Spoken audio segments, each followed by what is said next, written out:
নিজেই নিজেকে রুকিয়া করবেন, তাবিজ ঝুলাবেন না। তাবিজ ঝুলাতে বিশ্বনবী নিষেধ করেছেন। যে তাবিজ ঝুলায় আল্লাহ তাআলা ওই তাবিজের উপর তাকে ন্যস্ত করে দেয় আর বলে আমার রহমত তোর থেকে তুলে নিলাম, দেখি তোরে কে বাঁচায়।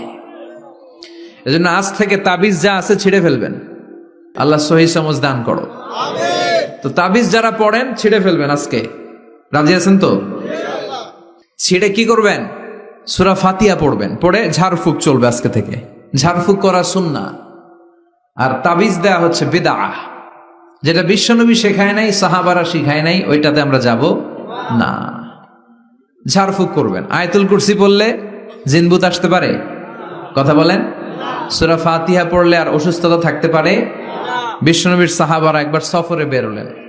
সফরে বেরিয়ে হঠাৎ দেখলেন মরুভূমির মাঝখানে কিছু লোক জটলা পাকিয়ে রেখেছে, একটা লোক শুয়ে আছে। আবু সাঈদ আল খুদরি ছিলেন ওই সফরের লিডার। বললেন কি হয়েছে?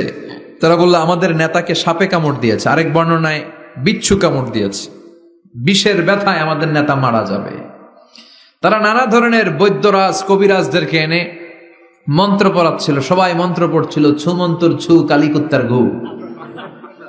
ছোট বাচ্চারা পড়ে, বুঝানোর জন্য বললাম, তারা হয়তো অন্য কিছু পড়ছিল। তো এই যে এগুলো পড়ে ফু দিলে কি ভালো হয়? কথা কন, আরো রোগ বাড়ে, ঠিক কিনা?